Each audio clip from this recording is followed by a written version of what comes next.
An balima kunnafoni cakɛlaw bɔlɔlɔ matrafabaw n'o ye internet ye aw ni ɲantuma aw bisimila maliweb.net ka don kibaru kɛnɛ kan.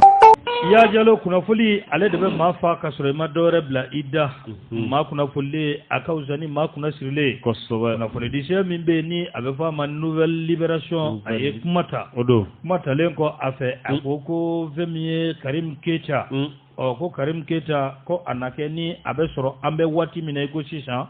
Émirats Arabes Unis na o tɛ Dubaï ya o don ɲɛma ma bɔ yen de sisan voilà Karimu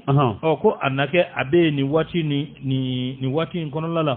ko n'i ye ko ta k'a lajɛ ka kɛ ni kunnafoni di sɛbɛn a ka fɔ ye a ko wulikajɔ kɔni kɛra an ka jamana kiiri fɛ k'a fɔ Karim Keita a mana kɛ diɲɛ fa o fa ka a minɛ ka segin ka na n'a ye an ka jamana o kɔnɔna la n'i ye ko ta k'a lajɛ kunnafoni dila ale ka fɔ la a ko kosa in na fɛn min ye Laji Burama Sɛbɛnnikɔrɔ faama kɔrɔ ni ale ye jamana ɲɛmaa kɔrɔ ye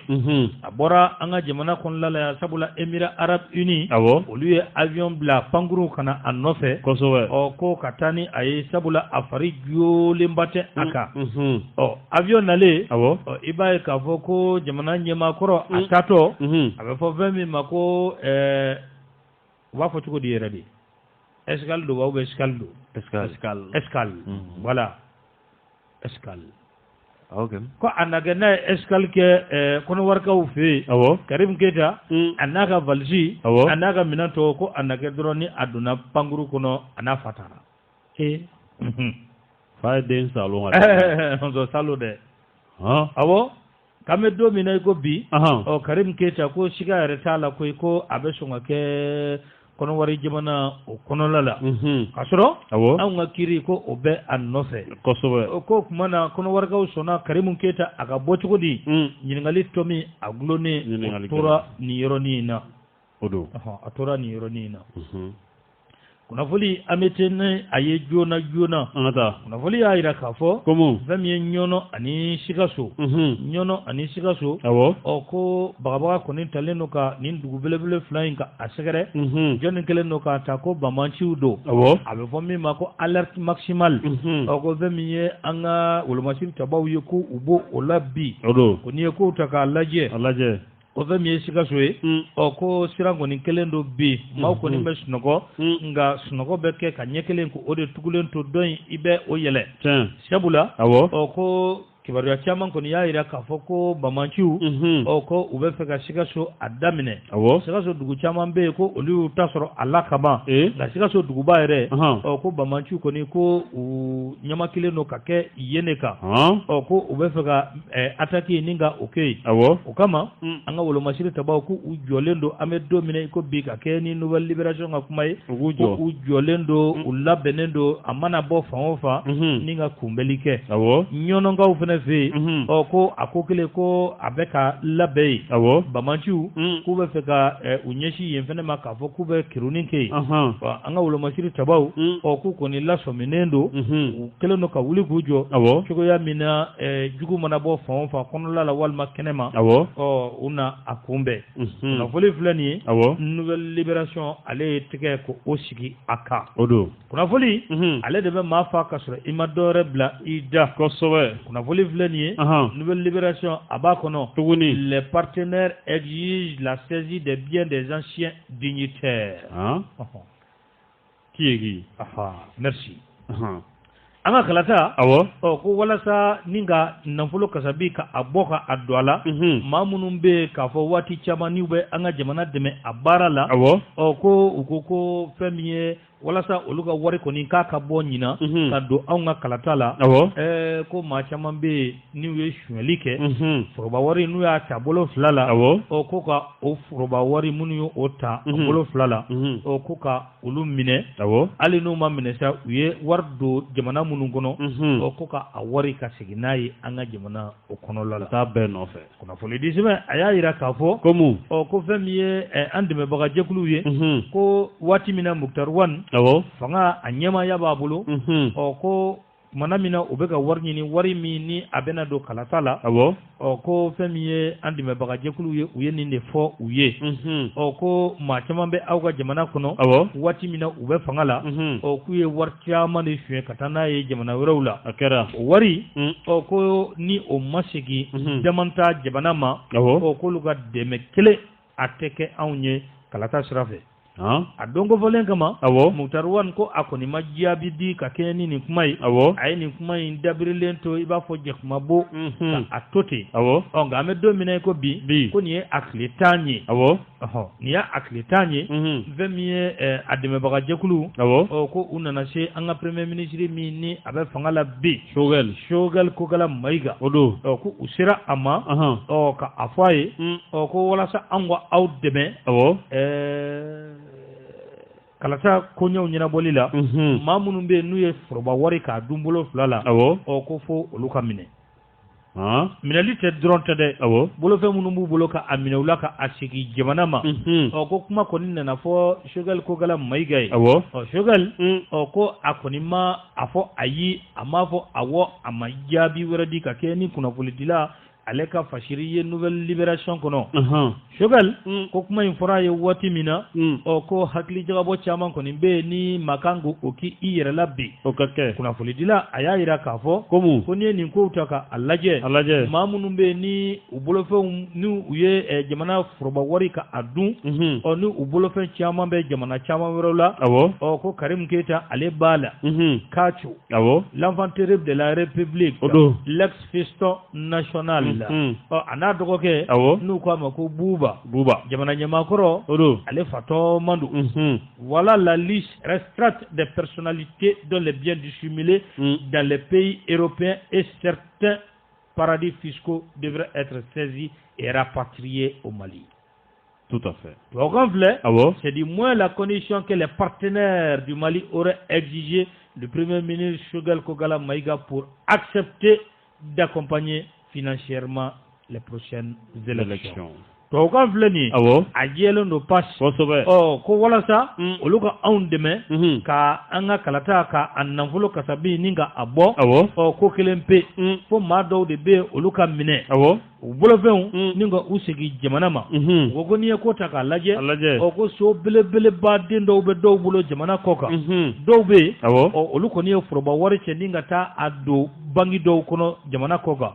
dɔw fana bɛ yen a bɛ fɔ fɛn minnu ma ko action Jakinɛ b'o dɔn action olu ka action k'o bɛ société belebeleba denw na diɲɛ kɔnɔ action wari ko ka nin bɛɛ lajɛlen de fara ɲɔgɔn kan ko ka a segin jamana ma maa minnu bɛ ka nin kuma fɔ u ko n'an ka jamana yɛrɛ labɛnnen don k'olu bɛ an ka jamana dɛmɛ a baara la k'u b'a lasegin sisan ko an bɛ se ka kalata yɛrɛ kɛnɛ ka sɔrɔ hali olu yɛrɛ ka dɛmɛ tɛ o ka ɲi a ko tɛ nin ye tigɛrɛ kan ka f'u ye ko n'i ye kow ta k'a lajɛ wulikajɔ k'a kan ka kɛ bi ko mun de la Choguel a ma jaabi di a m'a fɔ awɔ a m'a fɔ ayi komi Choguel a bɛ fɔ maa minnu ma ko c'est des stratèges fɛɛrɛtigiw don u bɛ ko kalama fɛɛrɛw b'u bolo walasa jamana a bɛ se ka jɔ cogo min na ko n'i ye ko ta k'a lajɛ fɛn 2 bɛ yen ko o bɛ bɔ nin ko kɔnɔ a fɛn fɔlɔfɔlɔ ye jumɛn ye maa caman bɛ yen bi ko olu bɛ kotigiya la c'est des colonels o colonel caman bɛ yen k'olu caman ka surun régime kɔrɔ maaw la dɛ o fɔ n b'a kuma kɔnɔ olu bɛ kotigiya la bi fana olu bɛ kotigiya la bi olu ka surun maakɔrɔ ninnu caman na maakɔrɔ minnu n'u ye foroba wari ka a dun u bolo 2 la ko yala k'olu na sɔn o baara ka kɛ wa ɲininkali tɔ min a bɛ yen ko a caman kɔni ko n'i ye a nafolo kasabi ta k'a lajɛ ko CFA wari miliyari caman de cɛra ni ka taa n'a ye jamana kɔ kan dɔw ye immeuble belebelew san a la jamana kɔ kan Abu Dhabi ani yɔrɔ caman fana bɛ yen ko dɔw fana bɛ yen banki belebelew bɛ yen dɔw taara nafolo kasabi ninnu ni ka taa a stocké ka taa stocké a bɛ fɛn min ma ko stocku o y'a caman ye dɛ code bloqué Blangoro te malo de. Te malo. Blangoro ale te malo. O blangoro te ba min bulu. Dungata o seto abada. Ko tune ka dungatali ke. Ni blangoro te o ke ka gele fo ta ko atuti. O ko fleni. A ko bela jele ko a dafalen fleni. O ko folo. Ko mata doni colonel nunu u bena so ko sabula u chamanga suru. Fanga korola. A flana. O ye jumɛn nafolo kasabi ko ni a bɔra sisan ko kalata ko o bɛna kɛ sisan n'o dun kɛra ko maa caman kɔni bɛ yen ko danbe siri olu ka fanga la u bɛ taa u ka baara kɔrɔw la fanga dun a ka di tulu b'a la kɔkɔ b'a la sukaro o yɛrɛ bɛ a la nɛngun n'i y'ale bolodenŋɔniw ni ɲɔgɔn cɛ n'a tɛ tulu kɔ a bɛ kɔ dɛ n'i ye ko ta k'a lajɛ ko ni surasi ninnu kɛrɛnkɛrɛnnenya la kotigiw ko ni olu sɔnna bi k'a fɔ ko nin baara ka kɛ ko b'a jira k'a fɔ ko transition a tɛna prolonger dɔ tɛ fara a jɛnya kan sabula wari ninnu bɛ sigi jamana ma joona kalata bɛ labɛn n'o labɛnna bɛɛ bɛ t'i ka ci fɛ ko nin ko fila ko nin den bɛ sɔn ka kɛ sababu ye ni a ko bisi baasa bɛ don a baara la ko n'o tɛ ko tubabu ani dɛmɛbaga tɔ minnu bɛ yen k'u bɛɛ lajɛlen pɛrɛnnen don ko ni kiriko bɛ bɔ a la k'u bɛ jamana dɛmɛ a baara bɛɛ lajɛlen na wari bɛ segin an ma a tigilamaw n'o y'a sɔrɔ u bolilen don u bɛ minɛ ni k'u kɛ koli ye k'u bila ka na jamana kɔnɔ an bɛ sɔrɔ k'u kiri k'u don kaso la partenaires k'u labɛnnen don k'o bɛɛ kɛ nka sɔn bɛna kɛ wa sɔn tɛna kɛ ɲininkali to min a gulonnen bɛ to yen Cheikh Sidibe kuma filɛ nin ye Mas tiɲɛ yɛrɛ la u y'u se kɛ ɲɔgɔn ballon ma anw de ka kan na premier ministre ani jamana ɲɛmɔgɔw n'o ye Asimi Goyita ye sɔgɔm ni tɔ b'olu ka bonne volonté de bolo ka ɲɛsin i n'a fɔ jamana yɛrɛ ka tagaɲɛ ma ani jamana ka basigi ma mais kunnafoni di sɛbɛn ye fɛn dɔ fana fɔ n'u ɲɛ b'a la k'a fɔ ko extradition ko ni wari retirili ko minnu b'a la ko o b'olu dɔw concerné madala n'a bɛ sira sɔrɔ a ko filɛ dɛ parce que yan Mali kɔnɔ yan mɔgɔ caman bɛ yen nɔ i b'a sɔrɔ a ka d'olu ye ka mɔgɔ wɛrɛw kiri mais ni turu ser'olu yɛrɛ ma ni u se b'a la u b'a bali janni ka di ɲɔgɔmɛ ye voilà a ko kuru o b'a bali jaminɛ Yaginɛ kuma tɛ a kuma partenaire mun fɔ a ka ɲi mais en contrepartie c'est quoi o b'a la o b'a la dɛ mun de don olu ka laɲini ye jumɛn nin bɛɛ kɔfɛ parce que an bɛ ɲinɛ fɛn dɔ kɔ wagati dɔw la f'an ka ɲɔgɔn hakili lajigin a fɔ dɛ tubabuw filɛ nin u b'aw kan ka taa kalata la an b'a musaka di an bɛ nin kɛ mais o ye sanfɛla de i b'a sɔrɔ duguma dɔwɛrɛ bɛ yen an tɛ min dɔn mais o fɔ ɲɛmɔgɔw de ne y'a fɔra Mutani Wani n'o ma se ka kala dɔ i ɲɛna ka bɛn n'a ye an bɛ ɲɔgɔn ɲininka mun de ma ɲɛ u ma se ka bɛn mun de la n'a ma se ka a baara kɛ donc fo o yɔrɔ ka jateminɛ parce que an kana ɲɔgɔn ye ninnu filɛ n'u ko k'u bɛ 100 d'i ma u bɛ mun kunbɛ a kɔfɛ a bɛ 400 o b'a la k'a fili bi k'a kunbɛ sini o don u t'o ye Ala kama baara tɛ k'a fɔ k'i ka di o tɛ aw bɛ gɛlɛya la an b'aw dɛmɛ aw ɲinɛ b'an na o tɛ parce que ɲinɛ ko t'u la makari t'u la u t'an fɛ u ma deli ka k'an fɛ donc ne b'a ye cogoya min na n'u kɔni bɛ se ka minnu y'an ka nafolo dun u ye mun fɔ an t'aw dɛmɛ fo aw yɛrɛ ka minnu y'aw ka nafolo dun aw k'u minɛ mais k'a kɛ sugandili ye parce que maa dɔw bɛ yen bi an kana ɲɔgɔn ye olu n'olu bɛ ɲɔgɔn bolo dɛ olu n'olu bɛ ɲɔgɔn bolo hali n'an ko k'an b'olu nɔ dɛrɛ bi n'o b'olu bolo olu tɛn'o di a ka gɛlɛn dɛ a ka gɛlɛn dɛ parce que an kana ɲɔgɔn nɛgɛ cɛ ka kuma don kodɔnbali tɔ tɛ yen bilen koyi kunfin ka kalanbali tɔ bɛ yen mais kodɔnbali tɔ tɛ yen donc u ka tiɲɛ fɔ an ye u bɛna an dɛmɛ ni dɛmɛkan min parce que olu ka dɛmɛ bɛɛ sanfɛla de bɛ fɔ an ye ɲɛmɔgɔ yɛrɛ fɛnɛ a ja fɛnɛ t'olu la ka dugumala fɔ an ye donc ne kɔni b'a dɔn kuma min don kuma kunjalan tɛ dugumala la ko dɔ bɛ yen il y a le fond et puis forme fɛnɛ bɛ yen voilà Ala k'an kunna ja o b'a to ni an bɛ taa ɲɛfɛ kunnafoni ale de bɛ maa fa ka sɔrɔ i ma dɔwɛrɛ bila i da parti politiki minnu bɛ yen n'u kun farala ɲɔgɔn kan waati tɛmɛnenw na fara ɲɔgɔn kan a kɛra tuguni sɛbɛn a kɛra ni ka a ci président ma sɛbɛn min ni a bɛ fɔ a ma ko memorandum u b'an hakili jigin Mamadou Diko memorandum l'éclairé le sage le guide a yɛrɛ kumana tile fila a kumara a b'an hakili jigin ale la memorandum ma emisɛnni a kɛlɛ sera yɔrɔ dɔ la sɛbɛn dɔ bɔra a bɛ fɔ min ma ko memorandum laɲini minnu b'u fɛ u y'a k'a kɔnɔ ni parti politique minnu fana farala ɲɔgɔn kan jala an ɲɛ bɛ mara la an ɲɛ bɛ Sumailu Bube Mayiga la fo ka taa se mɔgɔtigi ma Bugunikaw ka belebele Blaise maa wɛrɛw olu bɛ a kɔnɔla la nka jaa ye an ɲɛ bɛ minnu jala o ye ninnu ye n'i ye kow ta k'a lajɛ sɛbɛn u ye a bɔ ka a ben k'a yira fɛn min ye jamana ɲɛmaa la ko waati min ni o fɔra k'a fɔ k'o ye furancɛla fanga a dan ye k'a ka da ye a kana tɛmɛ o kan u tɛ fɛ a ka tɛmɛ o kan waati min fɔra furancɛ fanga la k'a ka da ye wa a kana tɛmɛ o kan u y'a fɔ nin fɔcogo in na filanan ye jumɛn ye Choguel Kokala Mayiga a ka PAG kɔnɔla la a y'a yira k'a fɔ ko sigikafɔ ba dɔ bɛna kɛ a bɛ fɔ min ma ko assise nationale ANR merci o assise ninnu ko k'u t'a la bi u t'a la sini ko warilaciyɛn don tɛmɛnenw na ko baara minnu kɛra ka tɛmɛ conférence d'entente nationale dialogue national inclusif olu n'a ɲɔgɔnna caman ko olu minnu kɛra ko bɛɛ lajɛlen hakili bɛ o la ko ka n'a fɔ olu ye bi ko sigikafɔ wɛrɛ bɛ kɛ ko ils sont pas d'accord u ma jɛn n'a ye ayi ko waati min fɔra waati a ka labato ko wa ko fɛn min ye dépense min bɛ ka kɛ jamana a jɔli la ko ka caman bɔ a la kosɛbɛ ko sabula ko n'i ye san 2021 o budget ta ko baara bɛ ka kɛ ni o de ye ni président kura min sigira 21-22 ko o kan ka baara kɛ ni o tɔ de ye ni dépense cayara o la kojugu président kura min bɛ nalen ko bɛ ngɔrɔ don ka baara la yanni san wɛrɛ budget o voteli cɛ ko Asimi o bɛ munumunu ni wari min ye ko ka kɛcogo ko k'a yɛlɛma ko k'a kɛcogo dɔn dépense ba kana kɛ a la ten ko ka a wari ko k'a kɛcogo dɔn Jaginɛ dɔɔnin fɔ n ka tɛmɛ ni kunnafoni tɔ ye an ka juguya dabila jɔn y'a bilija in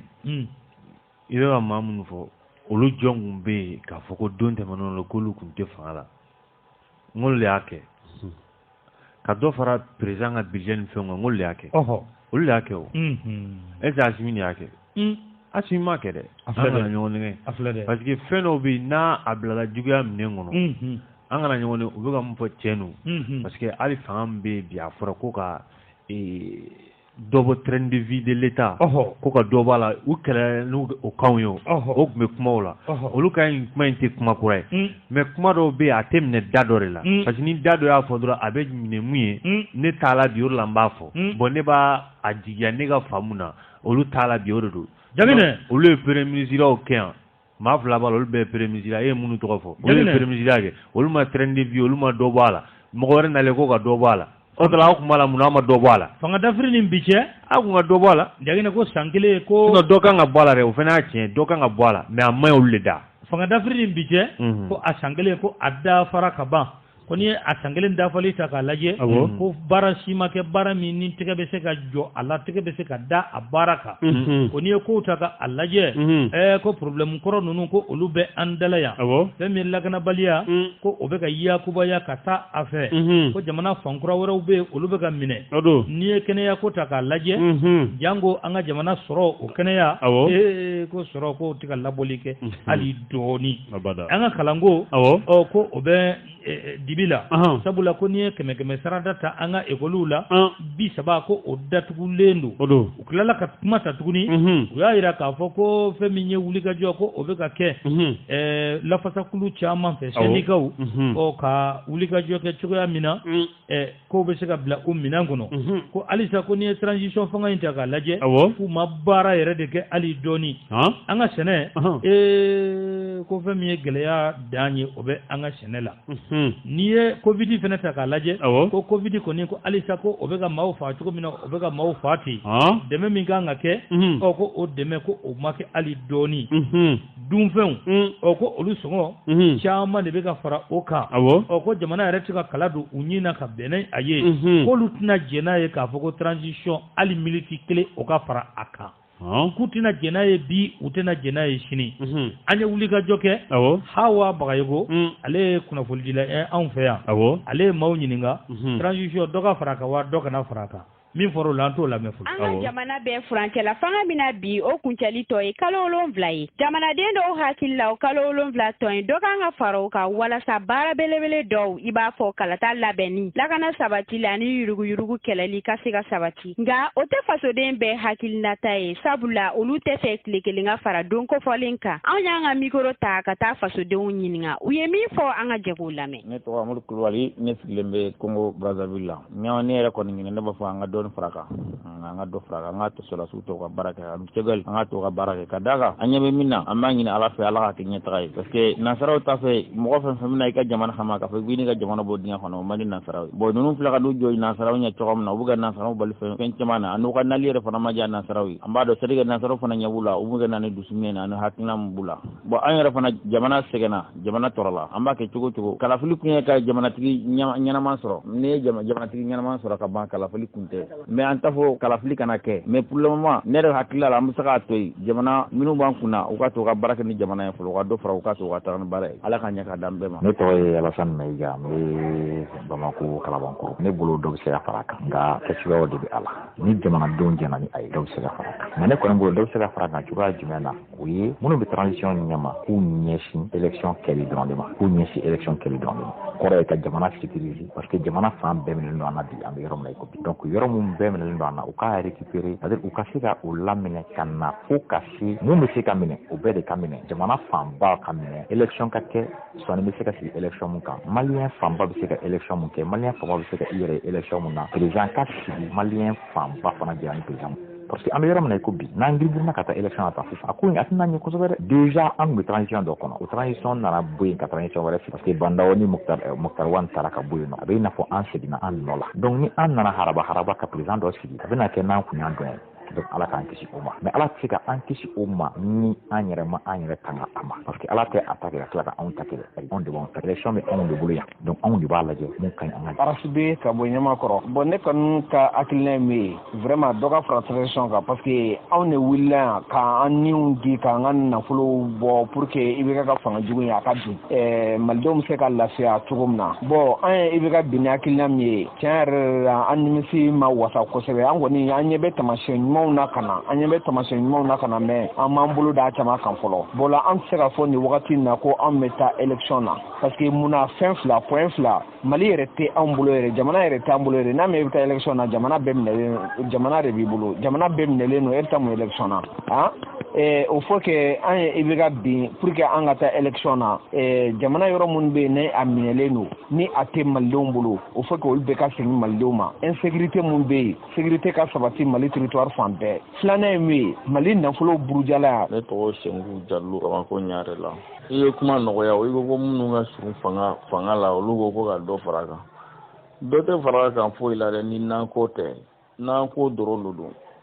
sinon ninnu fana tɛ foyi la o kabini san kelen i bɛ se k'i bolo ɲɛsin jumɛn ko ɲɛnama jumɛn na k'a fɔ ko u y'a kɛ san kelen ni san cɛ i ni Ala cɛla la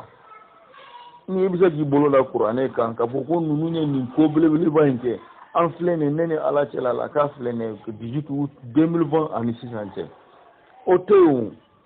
ils n'ont rien changé an ka tiɲɛ fɔ an de bɔra kɛnɛma sous les bases réelles sous la pluie sous le soleil k'a fɔ ko IBK ka taa ka bɔ yen qu'on veut du changement ils ont venu parachever pour rien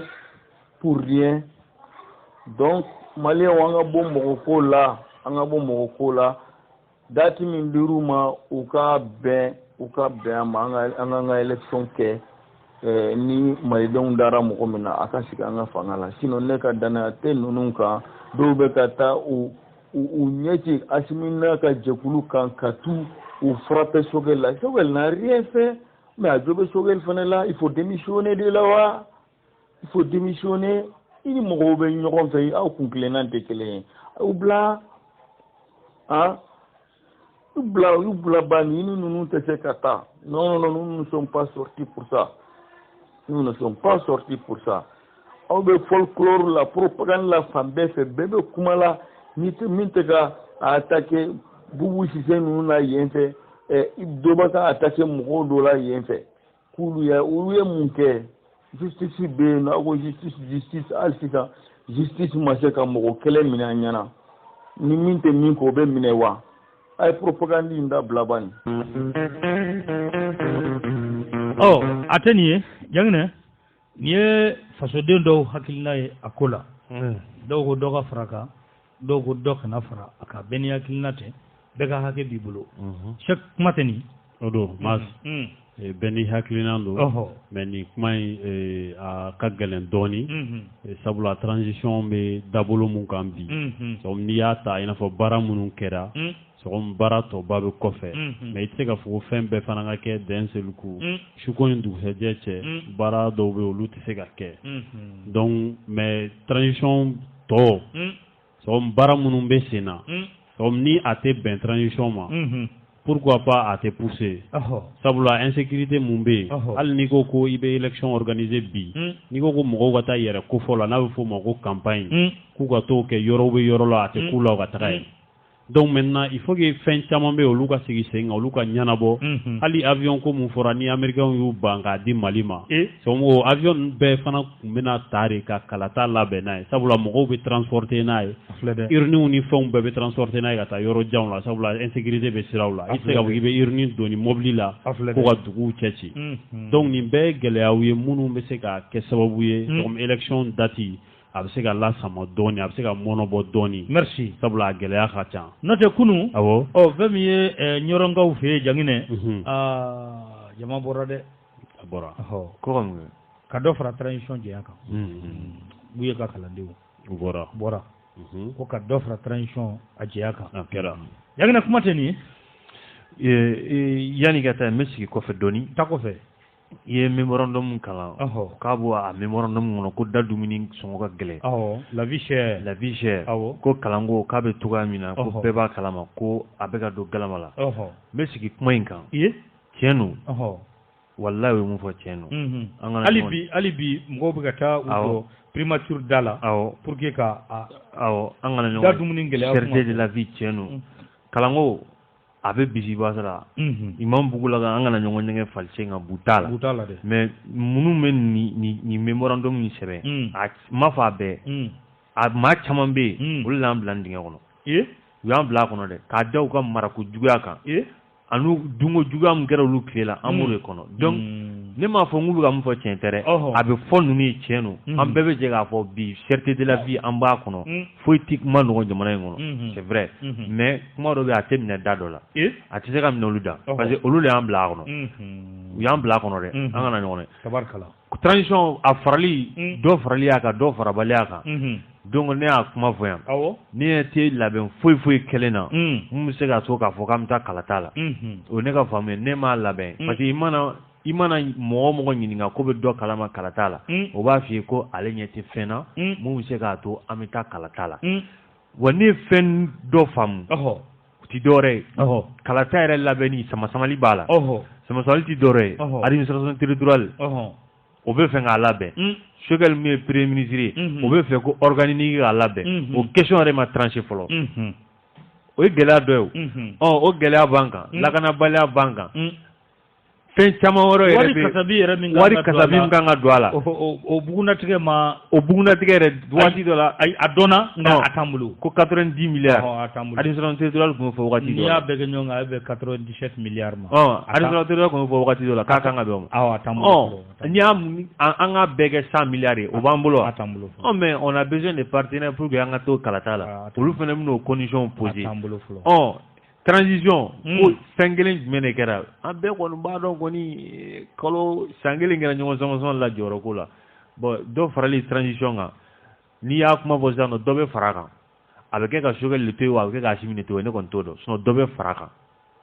ne b'a faamu ten parce que ne tɛ foyi la mun b'a to an bɛ taa kalata la Makipa ko kunna ni ka maaya kɛ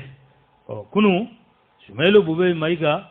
a ka su fɔlɔ a ye o si Bamakɔ kura a kɛra Bamakɔ kura a ka su fɔlɔ a ye o si ye ni nɔ Kasumaba o kɔnɔla la fɛn min ye musokɔrɔba minɛ man ɲi jamana ma dɛ o tɛ se ka kɛ kili ale kɔni tigiri tigiri mun y'a quoi? Tu dis? Tigri. Tigri, oh mon, y'a quoi? Tigri en cage. On veut faire un refo. Il connaît, m'a dit. Où la vilain va faire? On t'a chinois ou le circuit là. Hein? On t'a tigri chinois ou le cage kono circuit là. Hein? Là. Et moi, ok. Ah, c'est ça va le ça. Ça va le ça. Qu'on a voulu dire c'est bon. Bella Jelengoni avait formé mako à la une des journaux. On a voulu dire c'est bon. Et quoi a fait mbora bide mima idamaga akola. Nyefura folo. Oh le Sphinx. On te blichi wa. Odo. Oya ira ka foko boubé c'est dit blanchi. La justice décide de les. Ijo angasikaka. Angasikaka. Avore. Avo. Togando kadide. Oui, c'est dit blanchi. Affaire de l'acquisition de la Djibourama Air Force One et des équipements militaires. Boubé s'est dit blanchi. La justice décide de les repasser. Fili, ni maniade, ni ironi, ni toga maniade. On gana sebena avec là. Fili, la bazardeuse, mise sous mandat de dépôt. Mustafa Ben Barka s'est fait des soucis. Sur un petit côté, on a voulu dire que Mimbe n'avait pas indépendant, elle venait de tout Ninga à fort. Rebondissement dans l'affaire de l'avion présidentiel. L'ex-premier ministre Soumeilou Boubé Maïga, arrêté hier et écroué à la prison centrale. Écroué. Tiens. C'est toi, comme on forêt. Mali Tribune, allez à Irak à affaire de l'avion présidentiel et des équipements militaires.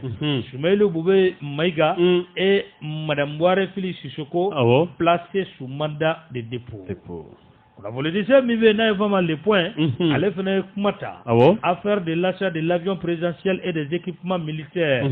Soumeilou Boubé Maïga et Madame Boire Fili Sissoko sous mandat de dépôt. Moussa Mara. Mamadou Kamara, Boubou Sissé et tant d'autres inquiétés. Kolu Jiroleno Moussa Mara, Mamadou Kamara, Boubou Sissé, Ane Machama Uroko, Olu Jiroleno Amedo Mina Iko B. Kajoromuna. Check. Ndona mata. Domalia Agausani Aye. Odo. Konyodon. Odo Sudali. Odo Sudali. Odo. Ya jende. Ya, yade. Kuna foli déjà Mimbe avec moi aujourd'hui. Allez Aïra, affaire dite de l'acquisition de l'avion présidentiel et des équipements militaires. Soumeilou Boubé Maïga et Madame Fili Sissoko placés hier sous mandat de dépôt. Kuna foli déjà Chaman Koniyika bititru ulukai. Daniel Swengsita, allez kuma do fo. Komu. Swengsi kuma munufo. Niyo olutaka alaje. Oko do komi ni abe maga kamanala e wuli ka jo ko akera Soumeilou Boubé Maïga ko ayra de kumata ko de kera sababu ye ninga ninko yin abela jere lara wuli walma ko ninko era kun labeden do ka koro ningal gela ka foli diseme ko niye la jelike kibaye ka foko alamsa temene feminye anga nyajme alamisa tebene ko ni ye ko utaka alaje jagide kibaye ka fo Cheikh Sidibe ko Boubé ko aye kumata anga kuna fulidi so dola kumata le ko akumara choko mina ay kumara ka ni wasai akumara ka soro amayira ko ode kelen ko sa abi fo fami ma ko flash special wartem sanfe anga jabarani soba ibaye ka fo ko fami procureur Kimo abora ni ngakuma ene mabe malani chimbo to ko fulu nyana jugo buli Allahu akbar kaji special là na trop ko je m'inscris en faux dagine ko kuma mi fura ko galondo wuyado bo wuya we ifanye mbamba nangani amfe wuyado ko wuya bida wuya chekola dofu na ba ko fanya ezo te tabushu ye nga wuya fune bala de wuya wala aywa ni uya fo te dore ko di ye femu ni amake ni dalutala femu teche o de uya e o do le akonu ko flani kuma mandi kuma bala mandi na soro ko kuma ka da oro la mun bora la u de bola ni kuma na ka dansa ko dami sa wole bon ma vole dami la de dambe mogola de mais ni kuma na foka dansa ko dan re bisa ko sudu kiri akuma giriga ni kuma no ga critique ma ubu joro la de odo ngakila o de aso procureur général abora ka foko kuma mi ni abe folo la ni wati na ko kuma ko yado ko atina mere ko amma ko ubena wele kiri la ko sabula procureur ay ngon bo ma senare jangne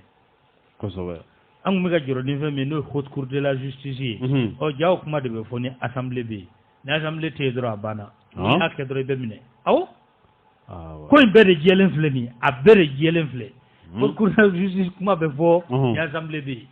nati e amete manga ci fe mi lebe cour d'assises furuba critique kregre ne o be labbe droit kiribe ke nyangili kon fana te rabla no do ang makuma fo yawo ka fo ni akadu ye kam mawo mamne ubimne odo tigiri mnele ato yoy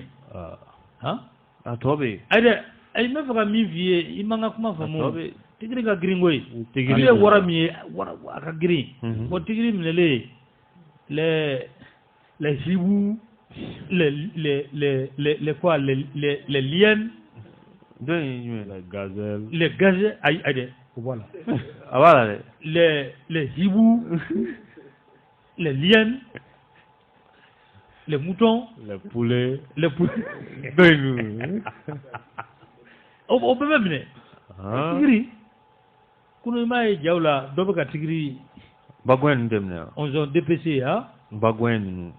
les bagouins ça c'est des animaux dociles.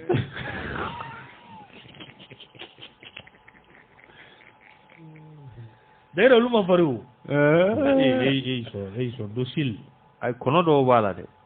kono suga do bala bon il y a l'albatros il y a les tunka il y a la cigogne il y a les hérons il y a les canards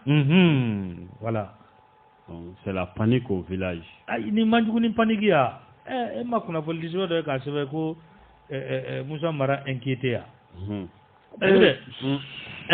Musa mara ngete zuro yaga kumagoro do la baka bla ya na tasugula ya dakurna kelempe afode ko ni ko intaka laje ko ni daga ba wuli mini abe sena abe domina iko bi odo daga ba wuli ko ni ko damnele ako kunje yoro ko andaba madron de be adon ko anketi akoni be sena mafla olu placera kaba depo kera olu ko mato ko nyinini obe olu nofe watana ko ali jamana nyama koro ka be se ka wole ni kola watana ka be se ka wole ni mama daba lo ka be wole ka be se ka wole kamara ibadon ale Mamadou Kamara abe se ka wele Ben Barka abe se ka wele ani commerçant belebele flabe ko olu fene be se ka wele ali dokotoro bubu sise kuna fuli disemo da sira maka foko afene be se ka wele ni kola watana ata sugula namborai ambina Sirle anya blaro mina amba atai la giburama sebeni ngoro fama koro ko ayre fene be se ka wele ni kola abewele iba ka fo o ko la giburama mana mina abena fangala ko ya soro o veminye iba fo kuna foldisme les sphinx ale ba fo chuko mina awati aya soro Amadou Tumanin Touré ale ka fanga dan sirila ola ATT alaka adayoro ko Osmaya ya rabbi ATT iba ka fo ko aga panguru okumbe panguru mi ni foi kunte ala panguru mi ni akumese ka pan apan chukola sabula baba Jonguna Traoré ale de nana femi Amadou Tumanin Touré ale kofe baba Jonguna ale koni aga la fanga otama bela jelenge ni panguru kirangira ni nye kalo duru la giburama ale nalenko fangala aya ira ka fogo panguru inko amai ali doni kakeni kuna fuli disiba le sphinx ale ka foye Michel Tomi Fransika do Fransika min ni a tɔgɔ fɛnw bɛɛ yurugu baara o caman na Michel Tomi an ka casino belebele min bɛ yan ni a tugulen don l'hôtel de la Miche la ale de ta ye o ye ko hali o dugukolo ko o bɛɛ bɛ a tɔgɔ la titre foncier la ka kɛ ni kunnafoni di sɛbɛn a ka fɔ ye o ko n'i y'a ta ka lajɛ ko société belebele min bɛ yen n'a bɛ fɔ a ma Afrijet Business Service ko o fana ye Michel Tomi a ta ye ko o yɛrɛ immatriculelen don Gabonkaw olu fɛ yen ko n'i ye Michel Tomi ta ka lajɛ ko bɛɛ lajɛlen kɔni b'a a wele ko les parrains des parrains denfaw olu fana ka denfa o tɛ Michel Tomi ko a ye nkalon fɔlɔ min sigi sen kan walasa avion ko in a bɛ se ka sigi sen kan ko o kɔni de kɛra walasa a ye nafolo kasabi min ta ni ka a don Laji Burama a ka campagne na walasa o wari o bɛ se ka bɔ cogoya min na ko nkalon ko u ye a sogolo ɲɔgɔn sanfɛ walasa a ka wari a bɛ se ka segin a ma ko sabula Laji Burama a ye campagne kɛ ni Michel Tomi o ka avion dɔ de ye a ye wari caman kɔni don Laji Burama ka campagne na wari bɛ se ka sigi cogo min na ale ma ko fɛn min ye avion ko u nana o ko o sigi sen kan Laji Burama k'a ka avion dɔ san avion min bɛ kɛ sababu ye a b'a ka taama o kɛ o la ko o de kama nkalon min sigira sen kan ko o de ye k'a fɔ ko ATT avion min bɛ yen ko l'avion d'ATT est hors d'état de voler k'a tɛ se ka wuli a tɛ se ka pan kɔnɔ y'i ban panni ma ko n'i ye ko ta k'a lajɛ k'i b'a ye k'a fɔ k'u tilala ka mun wɛrɛ fɔ i bɛ ATT ka avion ko papier tɛ a la facture sanni sɔngɔ ko o tɛ a la ko ni avion in fana ta k'a lajɛ k'a bɛ i n'a fɔ ko a tɛmɛna Libi fɛ n'a ma ɲɛ k'a fɔ ko a tɛmɛna Libi fɛ ko do sa ko min ni dabiri caman ko o bɛ a avion na les risques de tomber en panne sur un aéroport étranger ko avion in ko a tun bɛ se ka tiɲɛ ka a to aéroport dɔw la n'o o kɛra sa a nali an ka jamana kɔnɔ ko o fana bɛ gɛlɛya o tɛ kojugu yɛrɛ ye a ko la koyi o tilala ka mun yɛrɛ fɔ voire tomber en panne en plein vol ka avion to bolila sanfɛ a ka tiɲɛ jamana ɲɛmaa b'a kɔnɔ wasabi wa nabi ala kan u ye nin nkalon ko ka nin nkalon damata din ka ninnu de sogolo ɲɔgɔn sanfɛ donc o de la sa ko ka avion dɔ san o avion ko ni avion yɛrɛ sogo kuru kara yɛrɛ bɛɛ lajɛ dɛ ko avion sanna sefa wari a miliyari 7 k'o de y'a sɔngɔ yɛrɛ ye avion min na kuma bɛ ka fɔ nin ye i bɛ ka taa yen ko a sɔngɔ yɛrɛ ko o de ye miliyari 7 ye ka kɛ ni kunnafoni di sɛbɛn o ka fɔ ye u ko olu y'o kuma fɔ a mɛnna ko Bube yɛrɛ ka kumata dɔw senfɛ ko Bube fɛnɛ nana o kuma kelen ko o sɛbɛntiya ko nka ko avion ko u ma prix kelen fɔ a la an ka jamanadenw ye ko dɔw ko miliyari 18 dɔw ko miliyari 20 ko n'i y'a kuru kara bɛɛ ta k'a lajɛ ko avion kɔni ko miliyari 20 ko a ye dépense min kɛ a bɛnna an ka jamana dépense min ma ko o ye sefa wari a miliyari 20 a kɛra ko ye ko min ni a bɛ maa gayi kamana la fɛn min ye Bube ye a kɛra ni ka ale de to ministre de la défense ya la i b'a ye k'a fɔ o ko tora sen na Ben Barka ale tɔgɔ fɔra a la fɛn min ye Fili madame Boire Fili ale fɛnɛ tɔgɔ fɔra a la sabula ale tun bɛ a tɔgɔ finance sɔrɔko kunna ale tun bɛ o la Kamara ale tun ye président ka directeur de cabinet commerçant 2 wari tara ka di olu fana ma olu ka taa sanni kɛ ko nin bɛɛ lajɛlen de y'i ta sɔrɔ a la bɛɛ y'i ta bila i kun k'an bɛ don min na i ko bi wulikajɔ ko a kɔni kelen filɛ nin ye an ka kiiri tigilamaw fɛ ko ka tɛgɛ ko o kɛ ka a da a tigiw kan ni k'u minɛ k'u bila jamana a ka bolo kan n'u bilara jamana ka bolo kan an n'an sigi ni ka a ko tɔ lajɛ an n'an sigi ni ka a ko tɔ lajɛ o tɛ o don Dabanaani na commerçant belebele dɔ bɛ yen a tɛ fɛ a tɔgɔ ka fɔ an bɛ foli ni tanu an bɛ o lase a ma ayi a ka ɲi a tɛ fɛ a tɔgɔ ka fɔ a ye baara min kɛ a baara jaabi o n'a ye dimanche tabarikala a baara jaabi na ye dimanche ni baara ɲuman don a ye baara ɲumanba kɛ a ye baara ɲumanba kɛ a tɛ fɛ a tɔgɔ ka fɔ an ye ko bɛɛ kɛ a ma sɔn a tɔgɔ ka fɔ o ka ɲi commerçant don a bɛ Dabanaani na a ye ko min kɛ k'an b'a fɔ dimanche an na a kuma fɔ maaw ye wala o tɛ o don Mateni. Nous avons parlé. Bon, comme avec Kiri Bunakunga. Ante dai ou bebe dofo. Comme il faudra, mon kelen fleni, ne kon bado. Nama yang ka fara ko afara ma tawbi kofe. Ma chama nga wole ki inyinga. Ouais. Parce que dore te furba warde do. Furba nafulo do. Na kila alna soro. Yana dobe bulu. Akun fara ko dossier ka classé sans suite. Ay oui, bana. O kuma mun na be fo an jide critique mais maliki nale an kila gela do dona maliki ni jamana kundigi te wakati do la dossier interne ko la kana be fo atuta ay an be fanga mun fo dron atuta ama ka fo ko abe ga mun fo ni procureur kuma bo ga jabi parce que ma do be u to ku u dalamne ganke go to gano ko tout ce qui est rendu public est présumé vrai o kuma mun be fo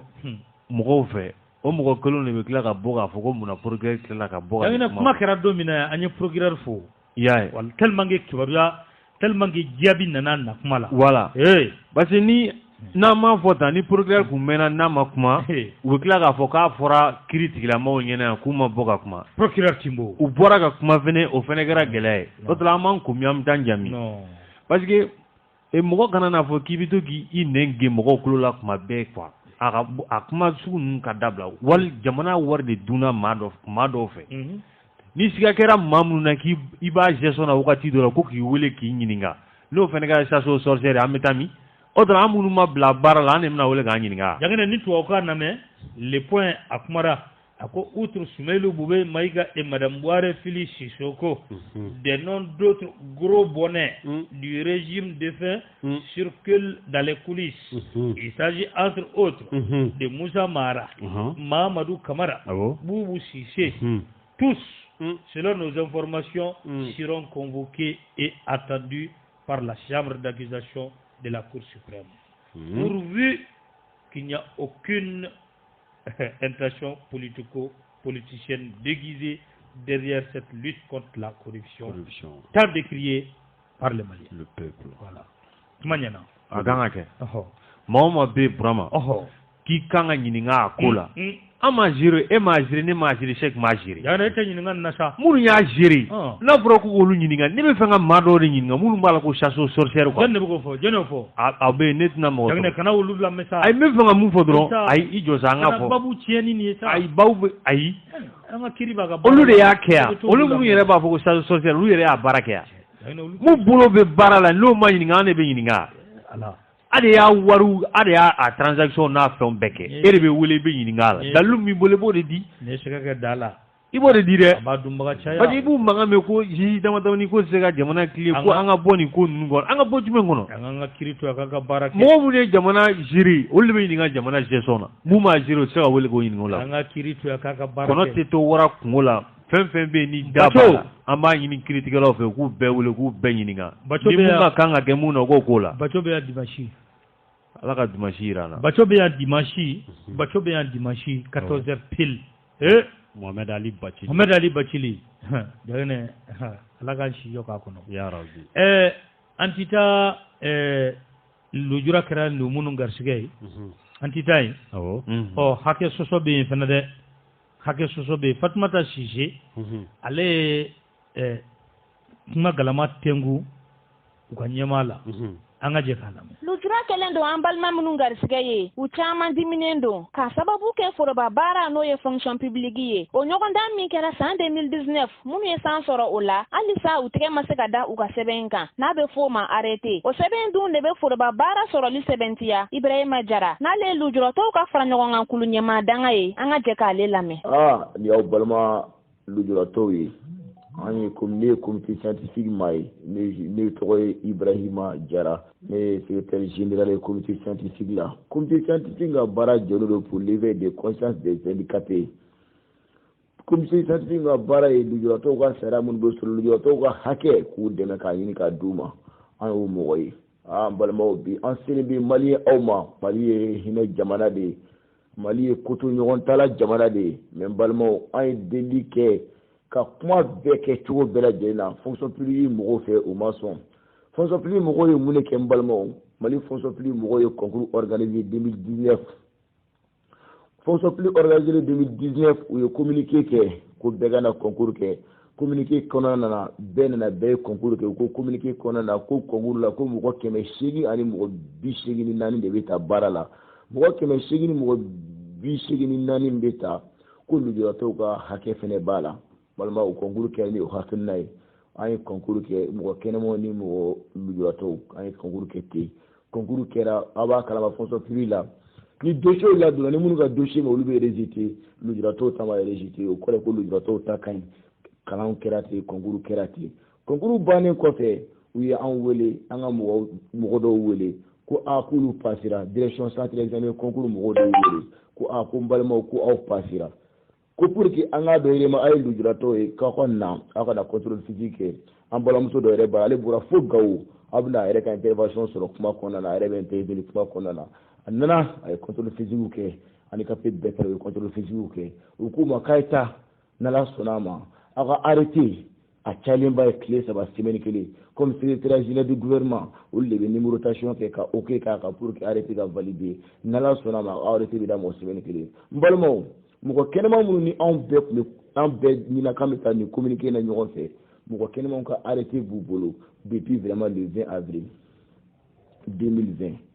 olu ye baara daminɛ le 20 avril 2020 bɛɛ dun b'a dɔn Mali kɔnɔ le budget est prévisionnel a bɛ voté san kelen de anw tun bɛ budget jumɛn la 2019 2020 i y'a ye anw tun programme bɛ 2019 2020 de la n balimaw fonction publique mɔgɔw ko mɔgɔ kɛnɛmaw ta communiqué min kɛ ni mɔgɔ kɛnɛmaw ni lujuratɔw kan ka taa ɲɔgɔn fɛ ko mɔgɔ kɛnɛmaw ta ko base juridique b'o la mais lujuratɔw ta ko base juridique t'o la fɔlɔ k'u k'u jɔ fɔlɔ n balimaw mɔgɔ ma nin fɔ dɛ secrétaire général de ye nin fɔ secrétaire général de ye nin fɔ fonction publique la o kɛlen an y'a yiri k'a fɔ ko faamuyali ma sɔrɔ ko de la parce que an y'a dɔn k'a fɔ nin ye faamuyalibaliya dɔrɔn de ye an y'a ɲini ka se vraiment an maliyɛn bɛɛ lajɛlen ma ni nin vocalen ye u ka nin kuma lase Mali autoritéw ma lujuratɔw ye maliyɛnw de ye an bɛ nin ɲini maliyɛn mɔgɔ mɔgɔ ka kɛlɛ de ye sans voix dɛmɛni se tɛ mɔgɔ min ye dabali tu ye mɔgɔ mɔgɔ ka kɛlɛ de olu ka kɛlɛ u ka nin lase vraiment Mali autoritéw ma u ka nin lase Mali autoritéw ma n'an ka autoritéw an ka an ka président ɲuman ma n'o ye Jini i n'a fɔ ko anw yɛrɛ an ka nin vraiment Choguel ma a tɔgɔ yɛrɛ fɔli tɛ dɔrɔn yɛrɛ parce que premier ministre don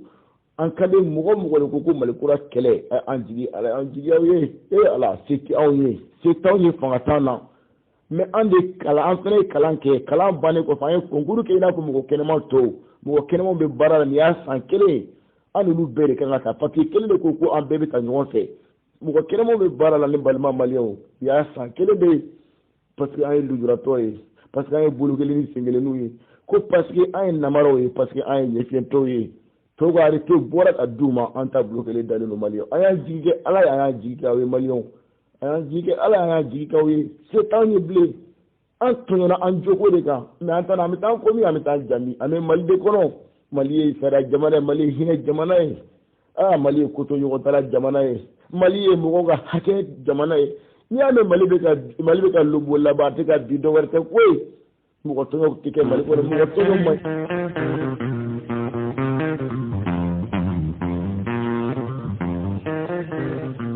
ni ala ye dimanche yira na Cheikh an bɛ fɛ ka taa heure 3 la 3 heures heure 3 ok Baco b'an bolo Mohamed Ali Bacili minɛli minnu bɛ sen na sisan ɲɛfɔliw bɛna k'a la kuma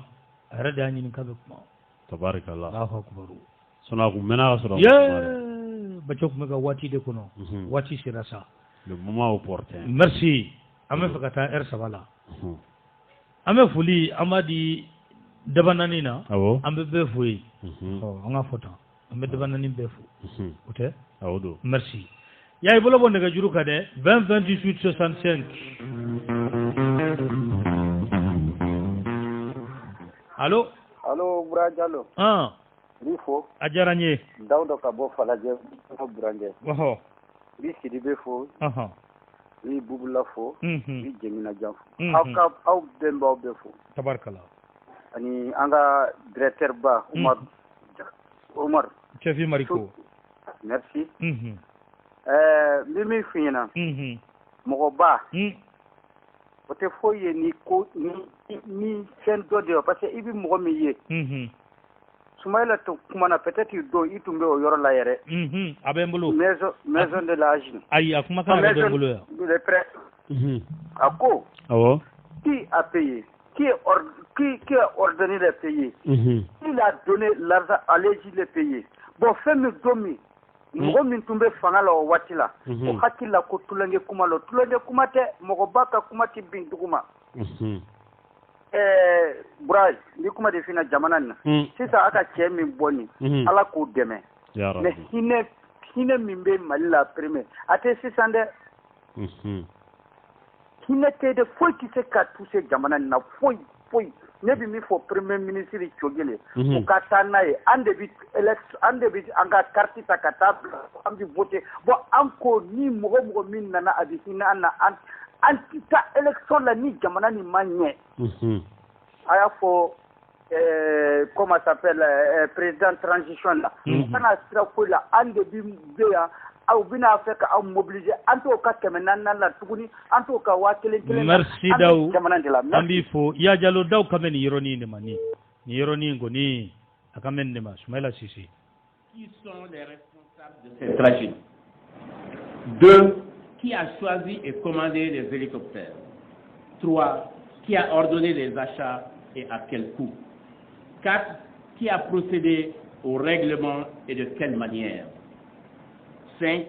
Comment se sont opérées les transactions? 6. Pourquoi les hélicoptères Puma sont-ils cloués au sol? 7. Pourquoi les avions Super Tucano livrés n'ont-ils pas les équipements? Merci. Ya Diallo Soumaïla Cissé a une info. Donc il faut kama ala a sura même maison a kerai Allahu akbar. ala ka dawro Soumaya ko ni ñingaliw jabira dongo do o ko ni ko bela jele cebe da mawklo kan allo ante assalamu alaikum ante ba to ni jamu shaga damel kartimal aha kuma bi bolo shaga min damel to ala ka kenye taxay ya rabbi ba kana ke mo ma da aho mun ba ko jiyet ma te su yala shwel ma de biro ma ebe bla bala ma ati mo ko chi ka tali ko tatu mi o toyi ma uso na ka shwe to mi na don ka to nga ji ai shaga kuma be shweli laga kumate shweli langa jugement kuma bola o www.com yo anta www mo ko shidala donc www now tabarkala kata do ke jamana ko na fo ni sara yere de manga tuguni aglera yorom da be démocratique na min dabrle no doni minu ye kele ke ko mta trawre man ay shoni ka ye mo faka o mo ko filon kala kana tuguni donc le ministre de la barala donc ni to fait ça et ma chaka ke eka shaga mi fo anga garsiga di mawre ma allo Bange Allo Sidibe mo ko be bashi fo itana ya benga wakati bana mbede jala kanga to ba fo sento ko ngula lu ba na kat sa muti bebela jele fo benga amba ni ba go mbala ma ke ko da wa kana ke matima amma fa mo si anga na folo ta aye majere bay anga na folo na anga imposare jone ya ta jone anga na folo jone ani ngal ganga gede amo gede nyini naw o de be na munu blale no ko lu ko fo anya amma ko bo mo de ka o mo ko o ti nyini ko o dira na ko karsa de ata amma mo si to ko karsa ya ta ayi ma to ma fo aka munu ma wulde baro karta de aka karta make tenga ga ko munu frala no ka alla nyini ke ko election ke ka wakati la wai ku ne ta jalaki akega wakati la kana ka wakati la nyo ko ne da te ma ka kuma flabe no lakini kuma do fo na mrikwa ba sana ka ko kuma fo angina muna o pa sabia na mari ko ngina ne wa wolu tume samina yo sama na o sawula de aka ga wolu samina ala ye parole de mari ka sanyi ma bisho an bɛ kɛlɛ min an bɛ ka wulu ka kɔlɔlɔ bɛ ne ka mɔgɔ kɔnɔ ko jamana tile kelen de quoi i bɛ ka mɔgɔ ye jamana bila kɔlɔlɔ min an b'o kɔlɔlɔ de kɔnɔ de ko kɔlɔlɔ kɛlɛ minɛ est-ce que y'a faamuya denkɛ n y'a faamu Sénégal ko kuma bɛ fɔ wulu bolo nin kuma bɛ se ka lamɛn kɔlɔlɔ bɛ Sénégal kɔnɔ bi jɔn nɔ don kabako don e ko wulu de nɔ don fɛn dɔ bɛ an kɛ sabali élection ko yɔrɔ la a bɛ fara kan a tɛ fara kan ayiwa wo minnu bɛ fara la o jaabi bɛ wulu bolo quoi an tɛ kuma wɛrɛ fɔ ka fara o kan quoi tabarikala donc n tun b'a fɛ ka min fɔ a ɲina wo yɔrɔ ye an b'i fo merci 20 20 18 65 20 20 18 65 o ye nɛgɛjuru sira ye a ko filɛ saw allo a ko filɛ saw allo an ce ma tɔgɔ ni jamu Ndaw Masini fo i ka lamɛnbaa bɛɛ fo Masini fɛn bɛ cogo min na tan olu ka bɔ k'a fɔ Janginɛ kuma dɔ fɔ fɛn dɔ ka ɲi da dɔ la a ma ɲi da dɔ la ne bɛ se k'a fɔ ninnu min nana ɲina an kɔni hali n'a danna k'a fɔ an ye bɛɛ kɔni kalan ɲina o ye dɔ ye olu dun ka san na an ye bɛɛ kalan donc ni kalan bisi basara a bisi basara olu ka san na olu sigi k'a lajɛ la vie chère au Mali olu tun ka foyi t'a la parce que olu bɛ ka taa bɛnja kɛ kɔ kan ka tila ka filmer ka na yira anw na anw bɛ sɛgɛn kɔnɔ yan il baliya olu ma foyi fɔ wagati la yɛrɛ il tɔgɔ il baliya donc olu tun bɛ ka taa ka tɔgɔw kɛ ka o filmer ka n'o yira anw na olu tun bɛ ka taa ka taga anniversaire fêter k'o filmer k'o yira maliyɛnw na yan y'u b'a bila yan mais abla olu ma foyi fɔ y'u b'a bila merci an b'i fo karamɔgɔ b'a nɔfɛ an ka ale ta miniti kelen an k'a bila miniti kelen an tɛ karamɔgɔ waaleykum salam bon miniti kelen